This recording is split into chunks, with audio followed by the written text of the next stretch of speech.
দাঁড়িয়ে আবার ওই দিকে চলে যাবে।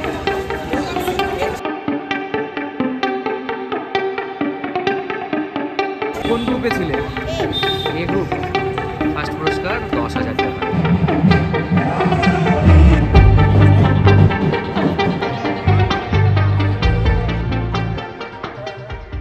নমস্কার দর্শক বন্ধু, আশা করি আপনারা সবাই খুব ভালো আছেন।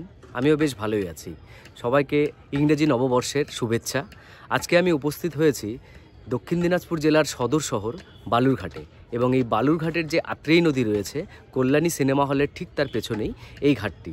গত বছর 22শে জানুয়ারিতে অর্থাৎ 2024 সালের 22শে জানুয়ারিতে এখানে কিন্তু রাম মন্দির প্রতিষ্ঠা উপলক্ষে 1 লক্ষ প্রদীপ প্রজ্বলনের একটি অনুষ্ঠান হয়েছিল, যার উদ্যোগ নিয়েছিল আমাদের দক্ষিণ দিনাজপুর জেলার প্রিয় সাংসদ শ্রী ডক্টর সুকান্ত মজুমদার মহাশয়।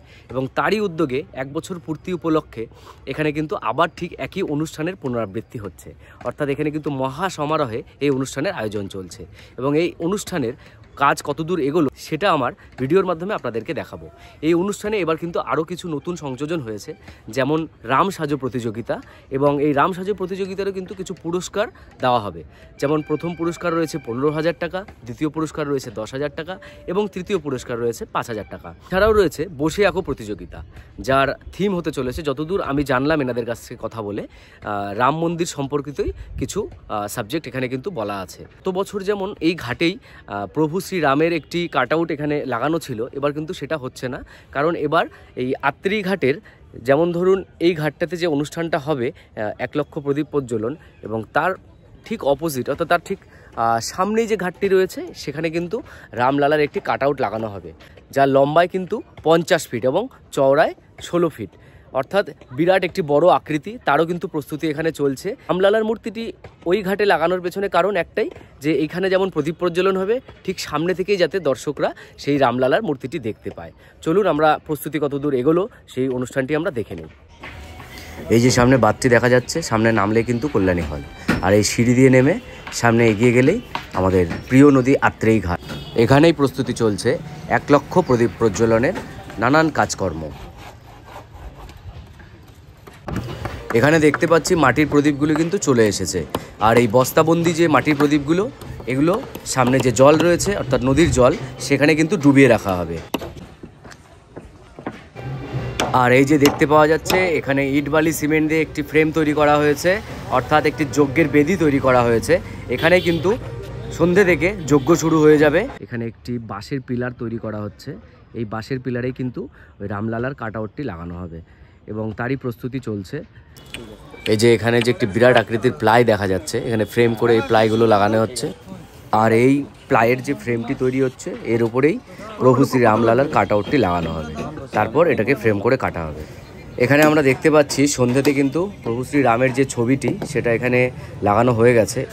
ছবির আকৃতি অনুযায়ী এখানে কিন্তু কাটিংও হয়ে গেছে। এখানে দুটো পার্টে করা হচ্ছে, যেহেতু আকৃতি অনেক বড়, লম্বায় অনেক বড়, সেই জন্য একটি করে পার্ট নদীর ওই পারে নৌকোতে করে নিয়ে যাওয়া হবে, তারপর সেই বাঁশের ফ্রেমে লাগানো হবে।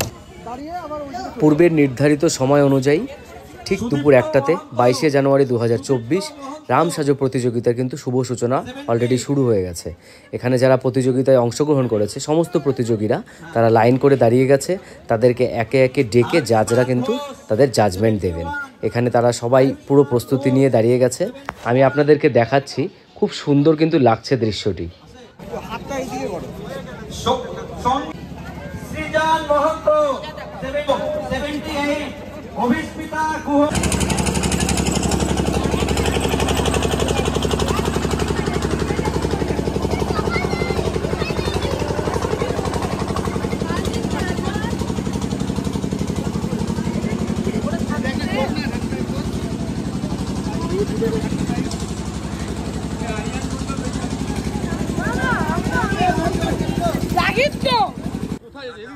একে একে নাম ধরে ডাকছেন পার্টিসিপেন্টদের, আর সামনে জাজ বসে রয়েছেন, ইনি দেখছেন এবং তার জাজমেন্টটি নোট করে নিচ্ছেন। এখানে এসে জানতে পারলাম যে এই ফাইনাল জাজমেন্টটি দেওয়া হবে সন্ধ্যেতে যে স্টেজ শো রয়েছে সেখানে, অর্থাৎ আত্রেই ঘাটে, সেখানেই কিন্তু জাজমেন্টটি দেওয়া হবে। একে একে সমস্ত রামসজ্জায় সজ্জিত সবাই কিন্তু এখানে জাজদের সামনে এসে নিজেদেরকে প্রদর্শন করছেন।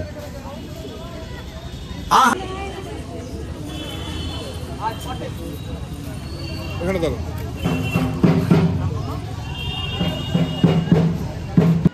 রামসাজো প্রতিযোগিতা শেষ হবার পর সমস্ত প্রতিযোগীদেরকে ঢাক বাজিয়ে বালুরঘাট জেলা মিউজিয়ামের সামনে থেকে কিন্তু আত্রেই ঘাটের দিকে নিয়ে আসা হলো। সবাই এখানে স্টেজের সামনে লাইন করে দাঁড়াচ্ছে, অপূর্ব সুন্দর লাগছে দৃশ্যটি।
এখানে দেখা যাচ্ছে যজ্ঞের যে প্রস্তুতি তা কিন্তু জোর কদমে চলছে। ঘড়িতে বেজে গেছে বিকেল 3টে, আর কিছুক্ষণ পরেই কিন্তু এখানে যজ্ঞ আরতি শুরু হয়ে যাবে। এই আত্রেই ঘাটের সামনেই ঠিক অপোজিট অর্থাৎ চকভৃগু ঘাটে যে প্রভু শ্রীরামের মূর্তিটি লাগানো রয়েছে ঠিক তার পাশেই কিন্তু রাত্রে বাজি প্রদর্শনী হবে, তারও প্রস্তুতি সেখানে হয়ে গেছে প্রায়। আর এখানে দেখুন ঘাটটি পুরোদমে সাজানো হয়ে গেছে, কারণ এই যজ্ঞের পাশেই এখানে বেনারস থেকে আগত বিভিন্ন পুরোহিত দ্বারা এখানে কিন্তু রাত্রে গঙ্গা আরতি হবে। সো গাইজ, সারাদিনের প্রতীক্ষার শেষ। সন্ধেবেলায় আমার আসতে একটু দেরি হয়ে গেল। এখানে কিন্তু প্রদীপ প্রজ্বলন শুরু হয়ে গেছে এবং প্রচুর লোকের কিন্তু সমাগম এখানে ঘটেছে। সারাদিন ধরে সবাই অপেক্ষা করছিল এই বিকেলের অপরূপ সৌন্দর্যটি দেখবার জন্য, সকলে প্রভু শ্রীরামের উদ্দেশ্যে প্রদীপ জ্বালাবার জন্য সকলে কিন্তু এখানে অংশগ্রহণ করছে। আপনারা দেখতেই পাচ্ছেন প্রচুর লোকের কিন্তু এখানে সমাগম হচ্ছে। স্টেজেও এখানে যে লাইভ প্রোগ্রামটি হচ্ছে সেটা সেখানে স্ক্রিনের মাধ্যমে দেখানো হচ্ছে। আমি আপনাদের সামনে থেকে দেখাচ্ছি।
তুমি কি হয়েছো? ফার্স্ট। তুমি কোন গ্রুপে ছিলে? এ গ্রুপ। ফার্স্ট পুরস্কার 10,000 টাকা। ঠিক আছে, কংগ্রাচুলেশন। Thank you.